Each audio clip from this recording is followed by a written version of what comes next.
GOG has added user profiles to their kind of, I guess, branch of features to where you're able to actually create a profile very similar to Steam, and you're able to view each other's games, view your friends list, view your achievements, which I haven't actually found a GOG game with achievements yet. We'll talk about that a little bit later. And of course, you're able to kind of send people messages, and you have an activity log. So if you have a bunch of friends on there, you can see what they're up to. Michael here with another topic video. Oh my god, that slime just ate the chicken I wanted. God dang it. I need to go find chickens. Yeah, so basically GOG has actually added in user profiles, which I should probably start this off just by showing it. So go ahead and pause here. Go ahead and alt tab. So here's actually what the profiles look like. Mine's pretty empty because I don't have any friends on GOG. I may as well full screen it here. But yeah, you can actually see my recently played. Now there is some problems with this. That basically when you end up playing a game, if you don't actually have the Galaxy client open, because GOG's client is called the Galaxy or whatever, or Galaxy client. They're called good old games, but I'm just going to call them Galaxy games from now on because it seems like everything they do is Galaxy-wise, and they don't really do a lot of old games anymore because they're kind of running out of them. And so they have a bunch of newer games now, so they're actually like a legitimate storefront. We'll talk about that a little bit later. But, well, they were legitimate before, don't get me wrong on that. Anyways, back on topic. So I did notice that unless you actually play with that client open, which I close as many clients as you can, like when I'm playing Steam games, I have Steam client open because, you know, you kind of need it to actually play it because it's DRM. But GOG actually doesn't sell any games with DRM. All the games on GOG are actually DRM free, which means you can play them wherever you want and whatever. Which means that unless you're actually logged into the client, it doesn't actually log your hours. For example, I played Shadow Warrior through the GOG version, and it doesn't actually show that I have any time on it whatsoever. We'll see that in a second. But anyways, here's the main profile. So you actually, your name, you're able to change your little image now, which I think you've been able to do. I just didn't do it until this, and you're able to make a little notification here or whatever. You can like give updates and stuff like that. It's like, I is record video. It's hard to type with my microphone in my way. You could also add pictures and things like that. So it's kind of like a little social thing. I think Steam has this as well. I don't use it ever on Steam. We'll talk about that in a little bit. But yeah, so you're able to do that, and you can add images and stuff like that, and it'll show it on there, and then it'll also show it in your activity feed. And I assume other things will show up in your activity feed, or like things that your friends are doing. Let's just say like on Steam's, for example, it shows like what games you've ended up buying, or games you may have been playing, or you reached milestones, or you get achievements, for example, which achievements are up here. So you can actually see, you know, how many games they have as well. So you can end up going and looking at their games. I don't have a lot of games through GOG because basically I just don't buy a lot of games through GOG, which is a little bit unfortunate. I did buy the Prince of Persia games though, and they're absolutely incredible. It says I have 0 minutes on these, but I've actually played them a ton. They are amazing still. They the first one, Sands of Time, doesn't hold up all that great, but it is still a really cool game. But yeah, so you'll actually see I have a few games on here, but you're able to actually go ahead and look at this. Now, all this is hidden except for to your friends by default, and so I had to go through and enable it in my settings, which if I go to our... Oh, I accidentally clicked on my profile, which means it's going to go straight back to the profile. Whoops.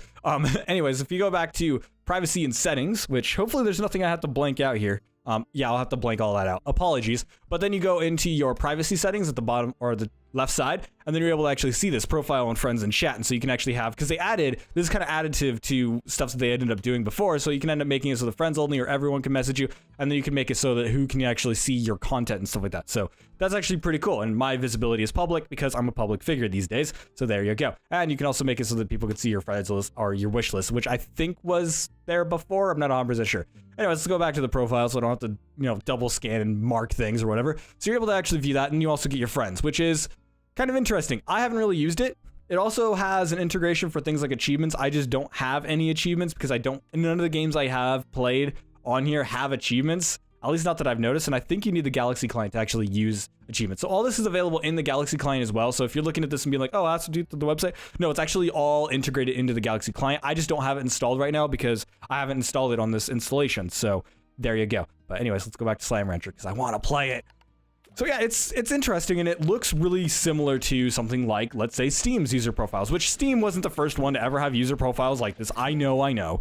And they're not the only one that does. However, it's really interesting because GOG has been taking notches at Steam for quite a while, and they actually started doing that with their introduction to the Galaxy client. They're like, hey, Steam's really easy to use because you can basically just launch their client and then, you know, basically just make a bunch of, you know, games on your storefront or whatever and make it really, really easy to install. They added Cloud Sync, for example, like a long time ago. I was talking about this being additive. They added in friends lists, they added in chat systems, and they're also adding in ways to get multiplayer to be easier, although I haven't seen any games using it yet. I'm sure there are some, but I haven't seen it. You know, for example, Steam has the Steam Connect thing or whatever. I don't remember exactly what they call it, but it's basically Steam multiplayer, and it uses the Steam servers to kind of match up friends and stuff like that. And supposedly they've been working on stuff that works in that fashion for GOG.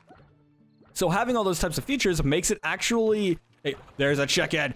All right, it makes it a nice contender against Steam, because Steam doesn't really have that many competitors these days. Yes, there's a bunch of different distribution platforms now, and that's great, and there's a lot of different ones from like publishers and stuff like that are making some interesting strides, but also there's nothing that really competes on the same level as Steam, because it doesn't really have the community aspect to it. Now for me on Steam, I don't really use any of the community features. Like I was saying earlier, I don't really use the activity feeds or anything along those lines. Every once in a while I'll look at it because it's interesting, but I don't really use it per se. And none of my friends really use it either. I don't really have a lot of friends that even use Steam, for example. Like most of my friends just play like 1 or 2 games or something along those lines, or like maybe they only play mainstream games, so they buy it off of like Uplay or Origin or something along those lines. So I don't necessarily have a lot of friends on Steam to begin with, but going into that same vein, it's also kind of interesting that they're doing this, because I know a lot of people do end up actually using those types of features. And so if they end up implementing these types of features, it puts them in a nicer advantage spot. Now, are they going to be taking on Steam head on? No, I don't really think that's the goal of this. I think it's mostly like, oh wait, this is the wrong band. It's mostly probably one of those cases where they're like, we can do this, so why don't we? Like, it would make us a competitor. If it never ends up taking off, why the heck not? But of course, they're not really expecting it to, I don't think. I don't think they're looking at this and being like, oh, god dang it, forgot they explode. I don't think they're looking at this and being like, it's going to take off, guys. I don't think that's actually the case. I think they're just looking at this and being like, yeah, it's just going to be a nice feature to add in, because users are going to like it. So yeah, it's just really, really interesting. And you know, what does this actually mean for buying games and stuff like that? Well, it makes it easier, I guess, because you can actually look at your friends and things like that and get recommendations that way. If you have people that use, you know, obviously you have to have people that use GOG. But it's another place you can end up getting recommendations, because for example on Steam they end up adding in friends to their recommendation system, so they can be like, oh hey, look at what your friend's been buying or playing, or etc, etc. And it's like really interesting to be like, oh well, a lot of people are playing this Japanese game I've never heard of, maybe I should pick it up. And so I'll end up looking at it, and you know, obviously I have my own sort of routes. I talk about this in another video. I'm sure a recent vlog actually talked about that, because I was talking about what reviews are, so you can end up checking out that video if you're interested.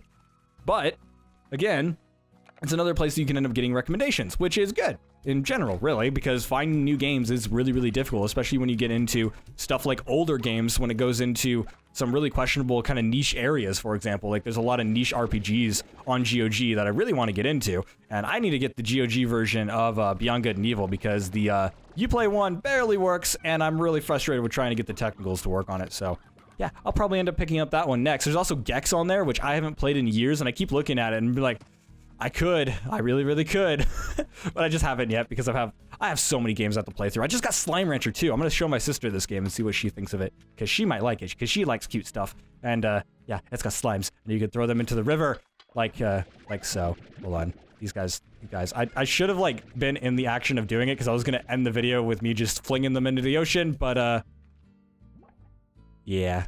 Whatever. Anyways, thank you guys so much for watching. Make sure to like and subscribe for more content like this one. And of course, if you like my other styles of content, you can check out my website at michaelpstanich.com. I'm doing these outro in a different order every single freaking time. And so obviously you can leave your thoughts in comments below. If you end up using this feature and I missed anything, go ahead and tell me what I ended up missing. And if you end up using the actual friends list system, does it actually, you know, work well? I've never used it. I barely use Steams. The only time I ever use Steams is for like me and a friend. Maybe we're gonna use like the Steam multiplayer stuff.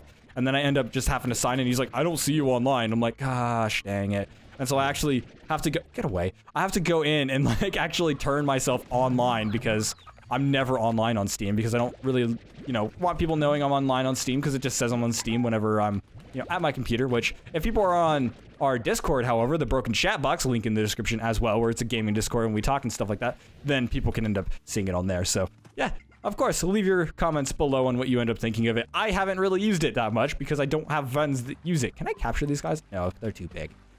So yeah, I don't necessarily know too much about it, and it just came out, so they just ended up releasing the update either today or like yesterday or something along those lines, and so it's pretty new.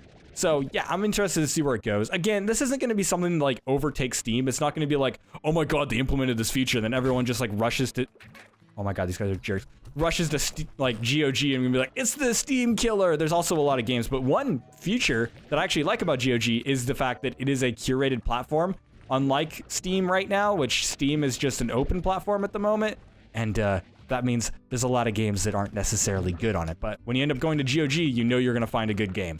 Whether it's a good game that you're looking for, I don't know. I do reviews, so you can end up checking out my reviews. But otherwise, thank you guys so much for watching, and I'll see you guys in the next video. swim.